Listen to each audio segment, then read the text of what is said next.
कार्तिक पूर्णिमा, जिसे त्रिपुरी पूर्णिमा या त्रिपुरारी पूर्णिमा के नाम से भी जाना जाता है, क्योंकि ये 5 दिनों का महापर्व का अंतिम दिन है। और कार्तिक पूर्णिमा से एक दिन पहले मनाई जाने वाली ये वैकुंठ चतुर्दशी का व्रत भगवान विष्णु के भक्त इस दिन उपवास करते हैं। और पौराणिक कथाओं के अनुसार भगवान विष्णु शुक्ल पक्ष के जो वैकुंठ चतुर्दशी के दिन भगवान शिव का पूजा करते थे और उन्हें 1000 कमल के फूल चढ़ाते थे। और इस दिन शिव मंदिरों में विशेष पूजा होती है, जहां शिव के साथ भगवान विष्णु की पूजा भी की जाती है।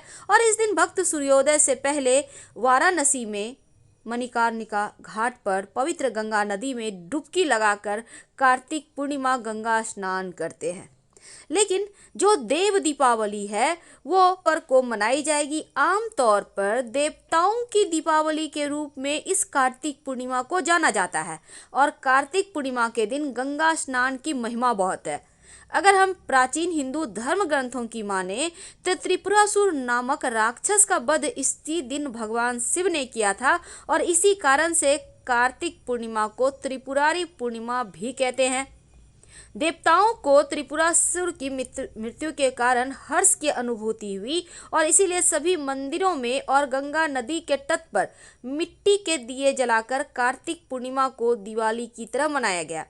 इस पूर्णिमा का महत्व बहुत है, क्योंकि देखिए मान्यता है इस दिन अगर आप कार्तिक स्नान करने और भगवान विष्णु की पूजा करते हैं तो भक्तों को सौभाग्य तो प्राप्त होता है, साथ ही जीवन में धन वैभव भी बढ़ता है। धार्मिक समारोह का आयोजन भी करने से शुभ परिणाम मिलते हैं। ग्रह नक्षत्र आपके अनुकूल हो जाते हैं। इस दिन अगर कार्तिक स्नान किया जाए तो 100 अश्वमेध यज्ञ करने के बराबर आपको पुण्य फल मिलता है। अब कार्तिक पूर्णिमा, चूंकि देवताओं को परास्त करने में जो त्रिपुरासुर नामक राक्षस था वो सफल रहा और वो पूरे विश्व पर विजय प्राप्त करके हाहाकार मचा चुका था। अब शिवजी ने देवताओं को बचाने के लिए और उनका जो राज है वापस पाने के लिए उनको मारा था। तो इस त्रिपुरासुर को मारने के लिए जो शिवजी ने अपना यहाँ पर योगदान दिया, उसके कारण देवताओं में हर्ष आया। और वृंदा की जयंती के रूप में भी कार्तिक पूर्णिमा को मनाया जाता है, जिसको हम तुलसी के पौधे का मानवीय रूप मानते हैं। वैसे भगवान विष्णु के मछली यानी कि मत्स्य अवतार का भी दिन यही दिन है और माना जाता है भगवान शिव के पुत्र कार्तिकेय का जन्म भी इसी दिन हुआ था। तो कार्तिक माह के अंतिम जो दिन है ये कार्तिक पूर्णिमा का दिन, इस दिन का महत्व बहुत ज़्यादा। इस दिन धर्म कार्य किए जाते हैं और भगवान विष्णु की पूजा अगर कमल पुष्प पे की जाए तो और भी सर्वोत्तम होता है। क्योंकि पूर्णिमा तिथि है, ग्रहण भी लग रहा है, इसलिए इस दिन रात में सोने के पहले एक छोटा सा प्रयोग किया जाता है। तो इस दिन सिर्फ गंगा स्नान ही नहीं बल्कि दीप दान करने का भी विधान है। अगर आप का पूरे कार्तिक माह में आपने स्नान किया है सुबह सुबह ब्रह्म मुहूर्त में, तो चतुर्दशी के दिन आपको 365 बाती का दिया पवित्र नदी सरोवर के किनारे जलाना चाहिए। इससे पूरे साल का पाप नष्ट होता है और पुण्य फल की प्राप्ति होती है। तो दीपदान का महत्व है। अगर आप नहीं भी कार्तिक नहाए हैं तो कोई बात नहीं, कम से कम नदी किनारे एक दिया जरूर जला दें। इस दिन क्षीर सागर दान का भी महत्व है। क्षीर सागर का दान का मतलब होता है 24 अंगुल के बर्तन में दूध भरकर उसमें चांदी या सोना का मछली का जोड़ा छोड़कर दान किया जाता है। जब चंद्रमा आकाश में उदित हो रहा हो तो उस समय शिवा, संभूति, संतति, प्रीति, अनसुईया, क्षमा इन 6 कृतिकाओं का पूजन करने से शिव जी प्रसन्न होते हैं। कृतिका में शिव शंकर के दर्शन करने से 7 जन्म तक व्यक्ति ज्ञानी और धनवान होता है। अब कार्तिक पूर्णिमा के दिन जो व्यक्ति गंगा स्नान कर ले, पूरे वर्ष गंगा मैया की कृपा भी होती है और आपके कई जन्मों के पाप नष्ट हो जाते हैं। तो देव दीपावली का दिन है, अच्छा खाइए, अच्छे से रहिए और एक छोटा सा प्रयोग जरूर कीजिए। क्योंकि पूर्णिमा तिथि है तो गाय को अपने हाथों से अगर हरा चारा या गुड़ खिला सके तो सर्वोत्तम होगा, जीवन की मुश्किलें समाप्त होंगी। और इस दिन अगर आप चाहते हैं कि शनि राहु केतु भी अच्छा फल दे पूरे साल, तो एक छोटा सा काम करें। एक रोटी ले लें, उसके ऊपर 1 बूंद तेल आगे पीछे लगा दें और उसमें 1 चुटकी काला तिल, 1 टुकड़ा गुड़ या कोई भी मीठी वस्तु रखकर अपने ऊपर से 3 बार उल्टा वार कर कुत्ते को खिला दे। पीछे मुड़कर मत देखिएगा, मुश्किलें कम हो जाएगी, शनि राहु केतु शांत रहेंगे। और ले जाकर काले कुत्ते को खिला दे। चूँकि पूर्णिमा तिथि के दिन भगवान श्री हरि के साथ माँ लक्ष्मी भी पीपल के पेड़ पर निवास करती हैं, इसलिए उन्हें आप जल में 1 चुटकी मिश्री या गुड़ या फिर चीनी डालकर अर्पित करें। शाम के वक्त भी आप अर्पित कर सकते हैं, पर पीपल के नीचे एक दीपक जरूर जलाइएगा। देव दीपावली है तो देवताओं के निमित्त वहां पर जलाया जाएगा।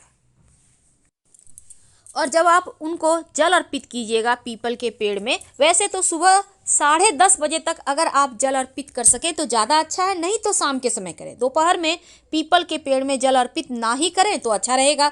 तो पीपल के पेड़ में आप जब जल अर्पित करें, ओम नमो भगवते वासुदेवाय का अनवरत जप कीजिएगा और माँ लक्ष्मी से प्रार्थना कीजिएगा कि आप हमारे साथ हमारे घर चलिए और हमारे घर में सुख शांति बरकत दीजिए।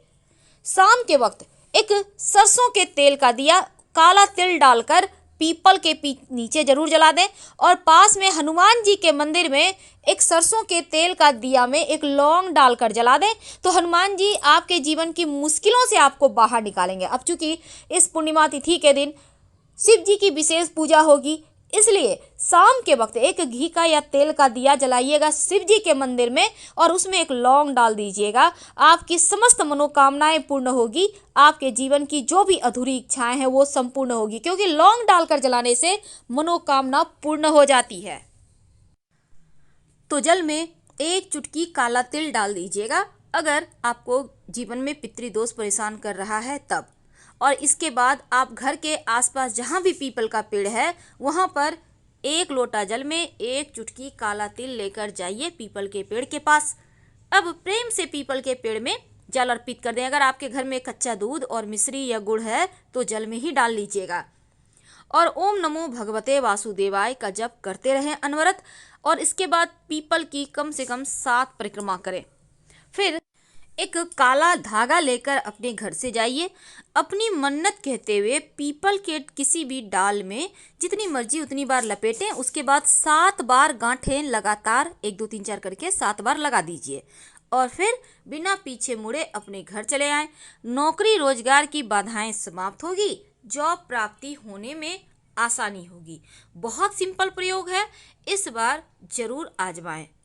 अब चूँकि माघी पूर्णिमा के दिन तमाम तरह के प्रयोग किए जाते हैं, तो धन की मुश्किलों को दूर करने के लिए माघी पूर्णिमा पर कुछ खास नियम बताए गए हैं।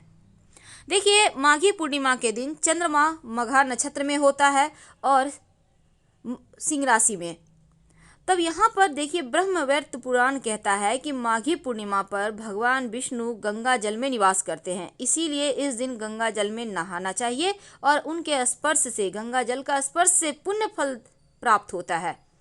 क्योंकि ऐसा भी कहा जाता है कि इस पूर्णिमा तिथि के दिन अगर आप एक सिक्का और एक लौंग का प्रयोग करते हैं तो जीवन के बहुत सारी मुश्किलें समाप्त हो जाती है। क्या करेंगे, आपके घर में जो तुलसी है जहां आप पूजा करते हैं नित्य दिन, उस तुलसी में अगर आपके पास छोटा सा चांदी का सिक्का है, 1 ग्राम का भी मिलता है छोटा सा, अगर है तो तुलसी में आप एक सिक्का और एक लौंग गाड़ दीजिएगा अपनी मन की कामना कहते हुए। अगर नहीं है चांदी का सिक्का तो 1 रुपया वाला ही एक कॉइन ले लें और उसी को आप गाड़ दें, क्योंकि भगवान भाव के भूखे हैं। आपकी कामनाएं पूर्ण होगी। और शाम के समय पूरे घर में एक दीपक जब जलाइएगा दिया बाती करने के लिए, तो इस दीपक में लौंग डाल दीजिएगा और पूरे घर में दिखाइए। ये सकारात्मक ऊर्जा को बढ़ाएगा, नकारात्मक चीज़ों को दूर करेगा।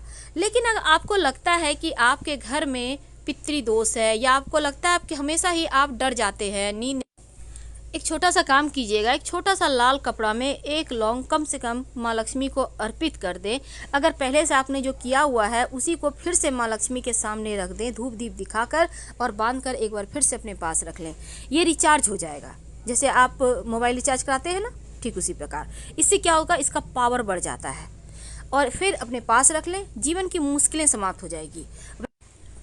रात में सोने के पहले 2 लौंग ले लीजिएगा और इसको लेकर आप ओम नमो भगवते वासुदेवाय का जप कर सकते हैं, नमः शिवाय का जप कर सकते हैं, या फिर आपके जो भी आपको मंत्र अच्छा लगे, जो दिल से बोले, उसी मंत्र का जप कर लें।